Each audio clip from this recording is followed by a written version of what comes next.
Imagine, like, writing a check to the government for $3 million, purely in taxes, just for the privilege of buying a luxury apartment. Right. And, that is before you even pay a single cent for the actual bricks and mortar. It sounds absurd, but that is the reality for certain buyers in Singapore right now. Yeah, it's wild. It's a policy that has completely turned the global real estate map upside down. Exactly. It has essentially taken everything we've assumed about prime luxury real estate over the last, 10 years and just thrown it right out the window. Thrown it out the window. And that is our mission for you today on this deep dive. We are going to unpack a massive hidden structural shift happening right now in the Singapore luxury property market. Specifically the 2026 Core Central Region, or the CCR. Right, the CCR. And we've got a stack of fresh, highly detailed sources to guide us through this today. We're pulling from the final URA Q1 2026 data, the May 2026 Expat and Luxury Property Briefing by Keith Tan, and the latest 2026 Expat SG Rental Guides. Which is great, because the data in these reports paints a picture that, well, it entirely contradicts those doomsday headlines you might have seen swirling around last year. Yeah, totally. Which brings us to this really fascinating paradox. We want to figure out why major, highly experienced developers are currently paying record-breaking surge premiums for land in a very specific pocket of Bukit Timah. Right, exactly at the same time that the traditional ultra-wealthy foreign luxury buyer has basically, vanished from the market. Right, vanished.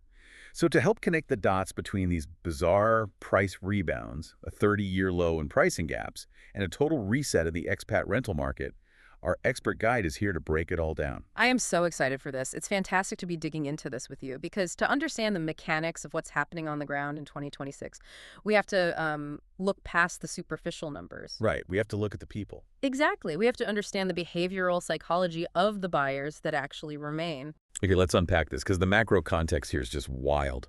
I want to drop some data on you listening, straight from the Q1 2026 URA final numbers. Let's hear it. So CCR prices, that's the absolute prime city center, just rebounded by a positive 0.6%. Right. Now, 0.6% might sound like a tiny rounding error, but remember the context.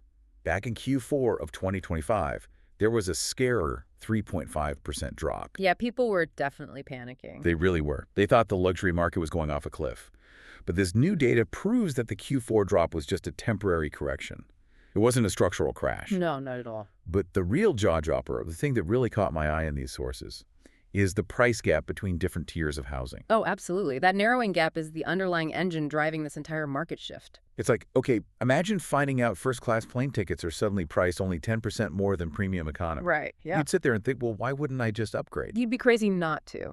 Exactly. And that is exactly what is happening in Singapore real estate right now. The price gap between the CCR, the prime districts, and the RCR, the rest of Central Region, which is the city fringe, has narrowed to a 30-year low of just 10%. A 30-year low. Yeah. RCR new launches are hitting around $2,695 per square foot, while the prime CCR is hovering at just about $3,200 per square foot. If we connect this to the bigger picture, we have to explore the why. Why has this gap compressed so drastically after 3 decades? Right. It all comes down to a massive policy intervention. The government instituted a 60% additional buyer's stamp duty, or ABSD, on foreign buyers. 60%. Yeah, 60%. That tax is the $3 million you mentioned at the start of the show. Unbelievable. If a foreign investor wants to buy a $5 million penthouse, they literally have to hand the government $3 million in pure tax. Just to get in the door. Exactly. So that policy effectively, it nuked the traditional foreign speculative buyer from orbit. Yeah, the sources show their market share dropped from an already shrinking 14% down to just 5%. Right. And historically, the CCR premium was heavily inflated by that global wealth. The foreign money. Exactly. We are talking about global speculators who wanted a flashy Singapore address for prestige, and they didn't mind paying a 30 or 40% premium over the city fringe just to get it. Because money was no object. Right. But when the government dropped that 60% tax, that specific buyer pool evaporated overnight. Just gone. Gone. Without their bottomless budgets, CCR prices stagnated, while the rest of the island, which is driven by local domestic demand, just kept rising. Okay. And that is the mechanical reason we are seeing this 30-year low price gap of 10%. I hear that, but I have to push back here. Okay. Because if the rich foreign investors, the folks who usually buy up the shiny glass towers on Orchard Road and Marina Bay, if they are gone, who on earth is fueling this Q1 price rebound? That is the big question. Right. If the foreigners aren't buying, who is causing prices to go up 0.6% and snapping up these $3,200 per square foot units? What's fascinating here is the emergence of what the data explicitly calls the new CCR buyer. The new CCR buyer. Yeah, because the foreign speculator left the building, the prime districts have effectively been democratized for a completely different demographic. Oh, I see. It is now affluent local Singaporean families looking to preserve their wealth. Ah, okay. And the data mentions HDB upgraders. Right, exactly. And for you listening outside of Singapore, HDB refers to the public housing system where the vast majority of the population lives. But these aren't your typical global public housing projects. No, not at all. These are homes where residents have built massive equity over decades. So they sell their public flat, they look at that narrow 10% gap, and they realize they can afford to jump straight into prime luxury real estate. Precisely. And we also see a massive influx of Singapore permanent residents, or PRs, because they only pay a 5% ABSD on their first property, so they aren't hit by that 60% wall. Wow, 5% versus 60% is huge. It's everything. Now, this new buyer profile has completely different motivations than the foreign billionaire. They're not looking for trophy homes? Exactly. They do not want a tiny 500 square foot flashy glass box in the middle of the central business district just to rent out. Right. They want large format freehold homes. They need 3 or 4 bedrooms. And most importantly, they demand proximity to elite primary schools for their children. So the fundamental product demand has completely shifted. It went from flashy investor shoebox to sprawling family estate. Yes. And because developers are designing these multi-million-dollar spaces strictly for local families, it creates a massive ripple effect. Oh, massive. The developers are clearly seeing this exact same shift in the data, and they are putting their money, hundreds of millions of dollars exactly where this new domestic demand is. Right. They aren't just following a mild trend here. They're placing monumental financial bets that this behavioral shift is permanent. Okay, let's talk about the big transaction that highlights this. Yeah. Tai and Metro just bought the Dunearn Road GLS site. A huge deal. Yeah, and GLS stands for Government Land Sales, meaning they bought the literal dirt straight from the state. This is in the upcoming Bukit Timah Turf City precinct. Yeah, right. They paid $533 million for this land. $500 million. Yeah, $500 million for a plot of dirt. And for you listening, it's hard to wrap your head around that number, but the math breaks down to $1,625 per square foot per plot ratio to build around 330 units. Right. And plot ratio is just a technical metric that calculates how high and dense the government legally allows you to build on that dirt. Exactly. But here is my question, and I really need you to make this make sense for me. Okay, lay it on me. They paid a 15.3% premium compared to the adjacent plot that Frasers and Sekisui bought less than 12 months ago for $1,410. Yeah. Why on earth would a seasoned developer pay surge pricing when they know the guy right next to them paid 15% less just moments ago? I know, it looks like a reckless overpayment at first glance. It really does. But you have to understand the underlying mechanics of the specific geographic corridor. Tai and Metro are looking at the exact same new CCR buyer data we just analyzed. Right. And the Turf City precinct is the ultimate undeniable magnet for this new domestic demographic. I am still skeptical, though. Like, what makes Turf City the holy grail for these local families and PRs? It's a combination of things. Sure, it's nice. Yeah. But does it justify a 15% land premium in under a year? It absolutely does. And it comes down to location, infrastructure, and a very specific type of prestige. Okay. First, it's in District 10, but more importantly, it is physically adjacent to the Swiss Club Good Class Bungalow Enclave. Ah. And for context, a Good Class Bungalow, or GCB, is the absolute pinnacle of ultra-exclusive landed wealth in Singapore. We're talking sprawling hidden estates for billionaires. Exactly. So being next to that gives the new condos incredible built-in prestige without the GCB price tag. Yeah, proximity to the elite. Right. Second, the school proximity is completely unmatched. You are surrounded by top-tier institutions, UWCSCA, ACS Barker, the entire 6th Avenue school cluster. Which we know is the #1 non-negotiable priority for this new local buyer. Yep. And the Turf City development itself isn't just going to be generic concrete towers. What are they building? Well, the master plan integrates an early childhood development center right into the fabric of the neighborhood. Oh, wow. It incorporates a 40-hectare nature park. 40 hectare. Yeah.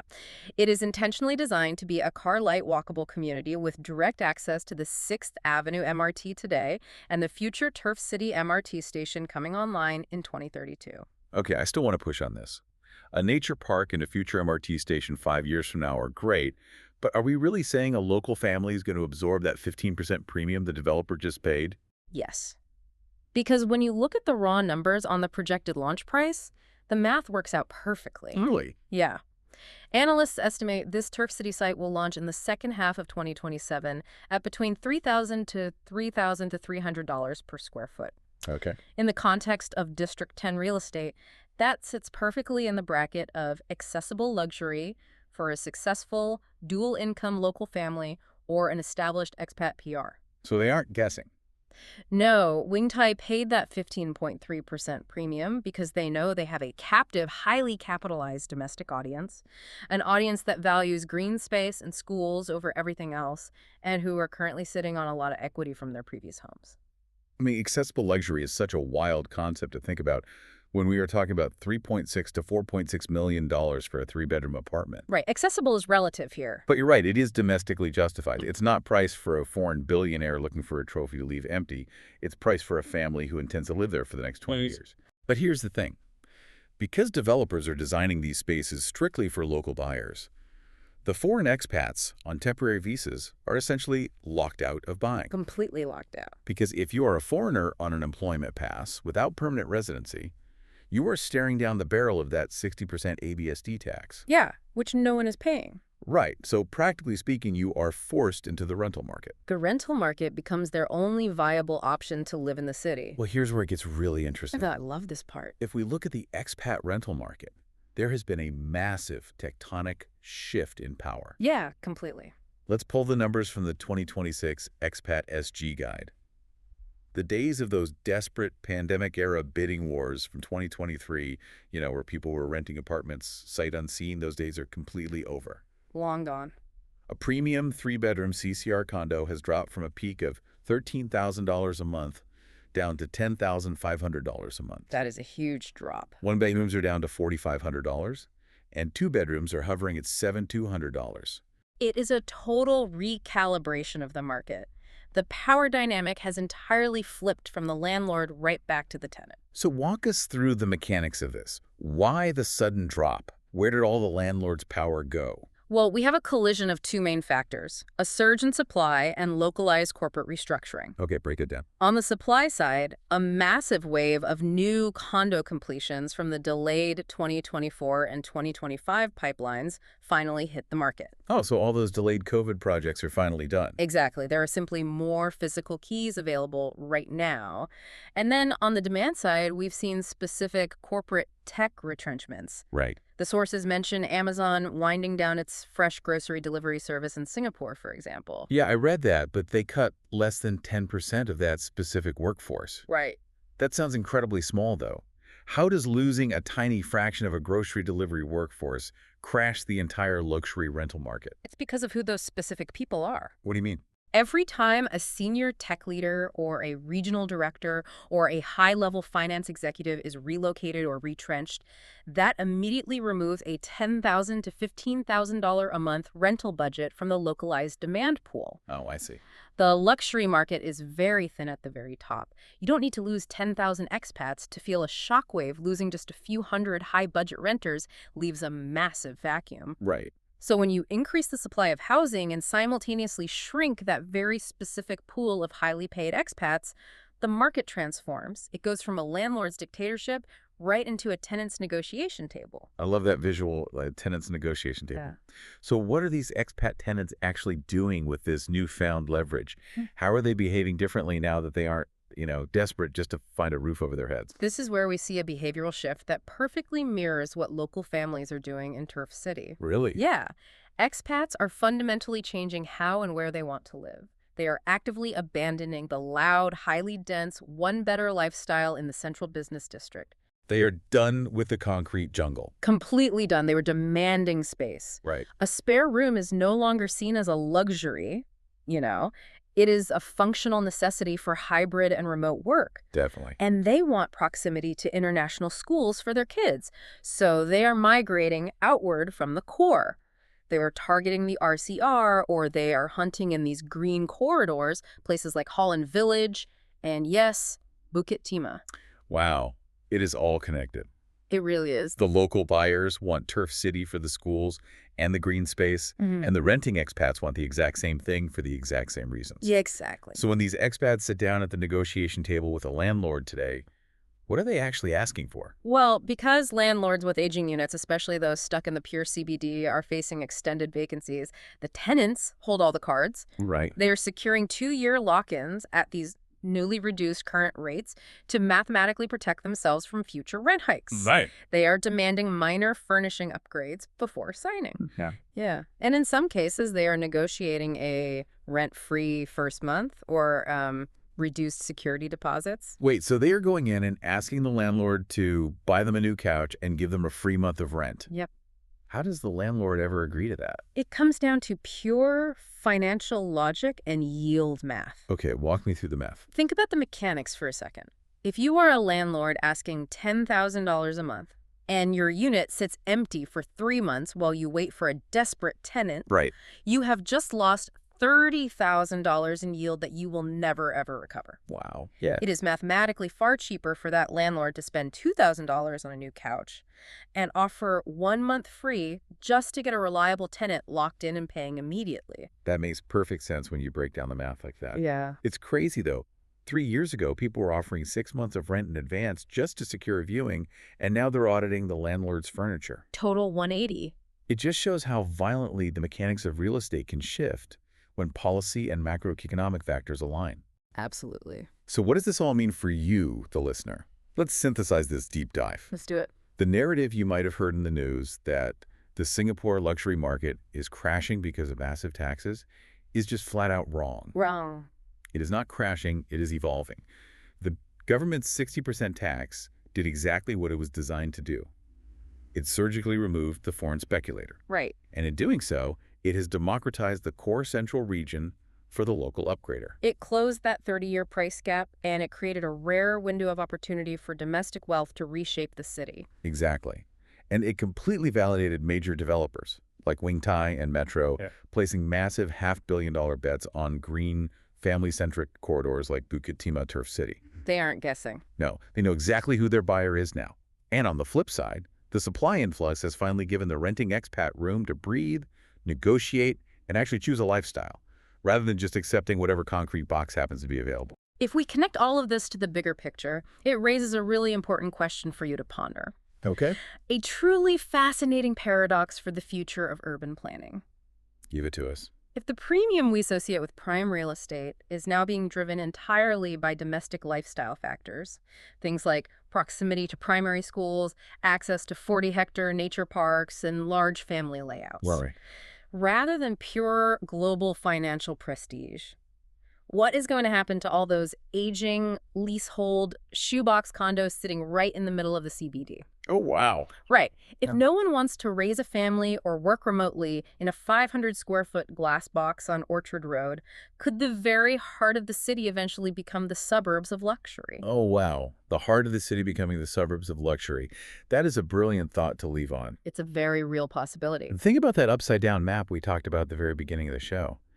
The food chain hasn't just shifted. The prey is becoming the predator. The green spaces and school zones are commanding the absolute premium, and the concrete center is left trying to justify its own existence. Yep. Well, thank you for joining us on this deep dive into the evolving landscape of Singapore real estate. Keep questioning the map, and we'll see you next time.